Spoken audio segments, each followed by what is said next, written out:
Halo semuanya, jumpa lagi dengan gue Chandra di channel Serapin Tekno. Laptop lokal kalau gue lihat nih makin di situ makin menarik. Salah satunya brand yang satu ini yaitu Axio cuy. Kemarin kita udah sempat review alias ngebahas Axio Have 5. Salah satu laptop low budget mereka di harga 5 jutaan untuk kaum mending. Dan spesifikasi yang dikasih sih udah asoy bener ya. Kalau kali ini adalah seri gamingnya yaitu seri Pongo. Salah satu produk mereka adalah Axio Pongo 760. Laptop yang kali kita bahas nih. Nah, laptop yang satu ini tuh menjadi salah satu laptop gaming mid-range di harga 14 jutaan cuy. Tapi spesifikasi dikasih udah asoy parah buat seukuran laptop gaming di harga segini. Sebelumnya gue harus kasih tau dulu kalau misalkan seri Pongo yang satu ini bisa satu laptop yang menarik banget buat kita bahas. Apalagi kalau misalkan kalian kalau dengar kata yang namanya Pongo. Tadinya gue bertanya-tanya arti Pongo ini tuh sebenarnya apa sih? Nah, pas waktu gue cari-cari akhirnya gue dapet juga jawaban arti mengapa segmen gaming di Axio itu dikasih nama Pongo. Nah, Pongo sendiri kan kalau kalian tahu itu artinya orang utan. Orang utan sendiri kalau misalnya kalian tahu juga nih alias kepintaran yang cukup lumayan pintar. Maka dari itu orang utan gak cuman pinter tapi mereka juga kuat cuy. Nah, dari situlah Axio ngasih nama gaming segmennya dia adalah Pongo karena memang laptop yang satu ini kuat dan juga pintar. Secara desain laptop ini bisa dibilang udah kerasa gaming banget dengan warna laptop yang condong ke abu-abu gitu teman-teman. Terutama di bagian logonya ini di sini ada dipertegas gitu teman-teman. Ya jadi makin kelihatan lebih ke laptop gaming. Emang karena laptop gaming jadi makin kelihatan laptop gaming karena ada bagian cringe-nya ini antara permisah buat material belakang dan juga logonya ini. Logonya juga dibikin sangar ya karena memang logo Pongo seperti ini teman-teman.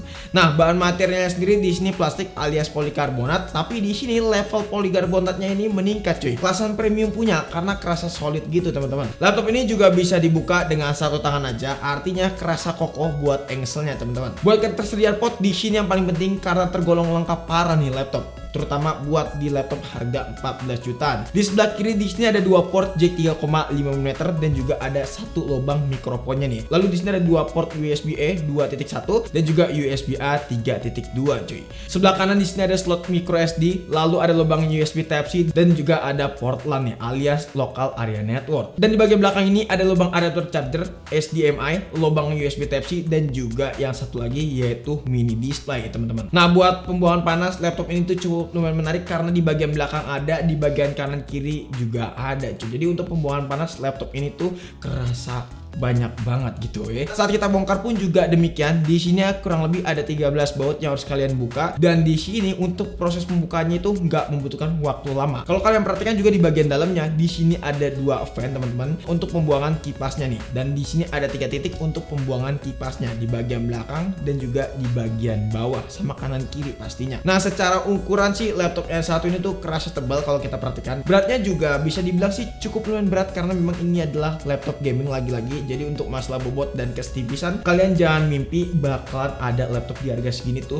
yang bisa ngasih bobot yang ringan dan juga tipis. Ya pastinya berat laptop gaming di harga segini cuy. Nah, masih berkaitan dengan jeroan, di sini juga terdapat 2 slot SSD cuy, NVMe pastinya, yang bisa kalian pasang sekaligus 2 bersamaan. Dan untuk default SSD-nya di sini kita dapat yang versi Samsung alias brand Samsung. Jadi ini kecepatannya kalau misalnya kalian lihat cukup lumayan cepat nih. Untuk rate-nya itu di angka 6700 Mbps dan untuk RAM-nya itu di angka 4400 Mbps-an.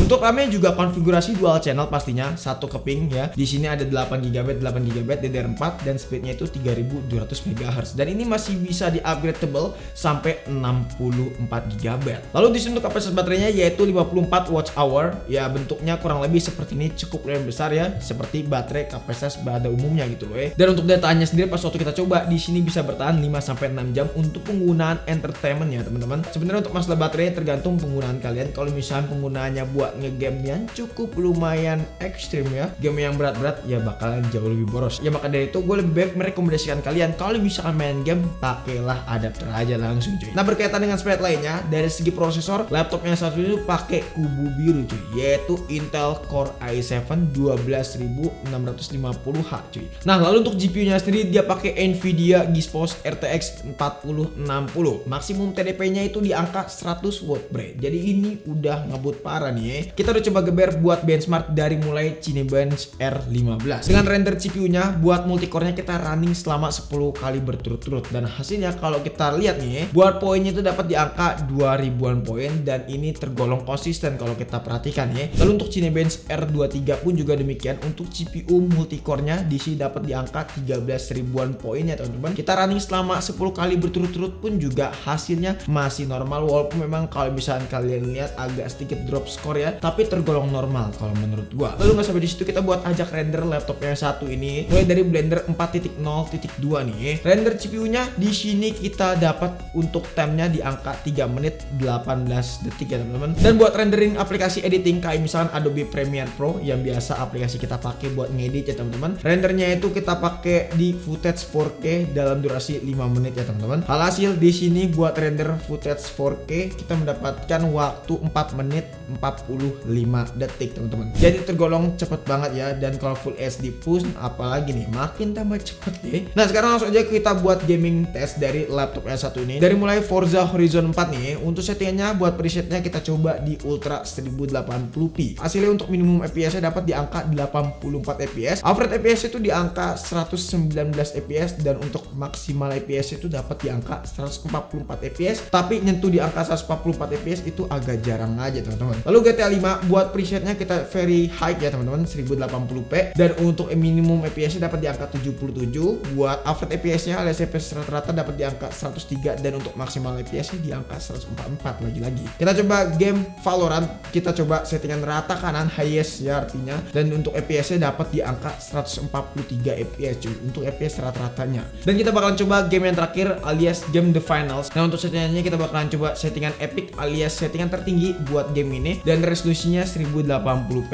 Ray tracingnya kita coba ke dynamic ya cuy. Nah di sini kita coba DLSS off. Yang pertama dapat FPS di angka 52an cuy untuk minimum FPS-nya, dan untuk average FPS-nya di angka 75, dan untuk FPS tertinggi dapat di angka 93 FPS. Lalu di sini kita coba DLSS on ya teman-teman. Di sini untuk FPS rata-rata dapat di angka ya kurang lebih 77 FPS ya teman-teman. Average FPS-nya meningkat drastis nih di angka 126, dan untuk maksimal FPS dapat di angka 166 cuy. Jadi ketika kita menggunakan fitur DLSS ini ada peningkatan yang cukup berarti teman-teman. Ya di sini ada beberapa fitur sih, yang pastinya ada yang quality, performance, dan juga mode basic teman-teman. Nah kalau misalnya saran gue sih pakai yang performance saja biar mendapatkan FPS yang oke, atau enggak kalau misalnya kalian mengincar quality pakai yang quality, grafiknya jadi lebih meningkat dari yang performance, tapi buat FPS-nya agak sedikit diturunin. Tapi yang jelas fitur DLSS ini sangat ngebantu banget buat kalian yang suka main game kompetitif kayak The Finals ini teman-teman. Secara performance Axio Pongo 760 bisa memberikan experience yang oke kalau menurut gua. Main game yang tadi kita udah sebutkan juga masih adem banget. Temperaturnya yang gue suka di sini kerasa adem, walaupun memang panas tipis-tipis itu nggak ngaruh ya kalau menurut gue ya, karena wajar aja gitu loh ya. Dan juga yang paling gue suka untuk pembuangan kipas, karena memang di sini ada 3 titik untuk pembuangan kipas ya, pembuangan panas maksudnya. Jadi laptop yang satu itu bisa di cover dengan cukup baik. Nah untuk keyboardnya juga di sini kita bisa ubah-ubah, walaupun memang di sini statik gitu, nggak dynamic ya teman-teman. Dan juga feel ngetiknya kerasa nyaman kalau menurut gue, walaupun memang keyboardnya ini nggak terlalu tactile buat di laptop harga segini. Walaupun memang di sini ya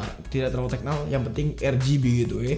Nah beralih ke bagian layar, secara spek layarnya ini udah standar layaknya seperti laptop gaming di kelas harga segini. Ukuran sendiri 15,6 inch 16:9, dan untuk sRGB-nya yang pastinya udah 100% itu klaim dari mereka. Pas waktu gue coba memang layarnya ngasih experience yang cakep nih ya, terutama buat kita aktivitas nonton film tipis-tipis. Kualitasnya menurut gue tuh udah hayu banget ya teman-teman, apalagi kalau misalnya kalian buat pakai editing ya. Buat kalian yang suka main warna terutama nih ya, jadi nggak usah worry banget kalau misalkan layar dari laptop ini bakalan terasa burik. Oh ya, ada satu bagian yang hampir kelupaan, yaitu masalah speaker. Kita belum singgung bagian ini cuy, karena buat laptop gaming ini bagian yang krusial menurut gua. Buat laptop gaming di harga 14 jutaan gue bisa bilang speaker Axio Pongo 760 ini kurang begitu bagus, terutama untuk bassnya, yang dimana bassnya kurang nendang ya, karena memang untuk positioningnya ini speakernya ada di bagian bawah, jadi untuk bassnya agak ngedelep ke dalam gitu. Walaupun memang secara kualitas cukup main kenceng suaranya dan gue suka gitu, cuman memang bassnya aja yang kurang nendang. Ya mau nggak mau kita harus pakai headset atau nggak pakai earphone-nya teman-teman. Dan kalau misalnya pengen dapat bass yang mantap ya mungkin pakai speaker aja sekalian. Yang jelas buat nonton film masih kerasa ngerasa asik main game tipis-tipis pun juga hayu banget laptop yang satu ini. Oke, kesimpulannya laptop Axio lokal ini, Axio Pongo 760 jadi salah satu laptop yang menurut gue rekomendasi buat kalian ya, terutama di harga segini. Karena di harga 14 jutaan jarang banget ngasih RTX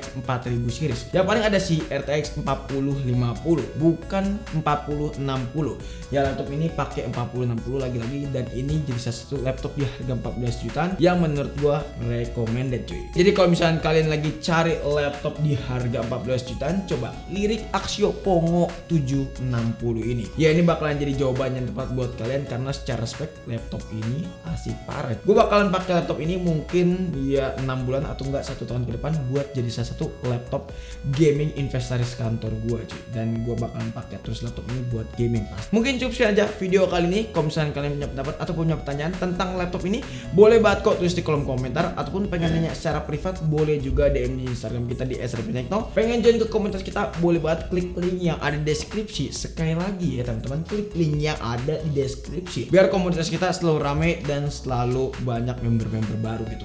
Boleh perang di sana tapi tetap debatnya pakai adab teman-teman. Chandra pamit, sampai jumpa di video selanjutnya. Until next time, goodbye. Ya kita bakalan pakai laptop ini coy. Ya enggak? Produk lokal apaan lagi bro? Produk lokal pret. Ya,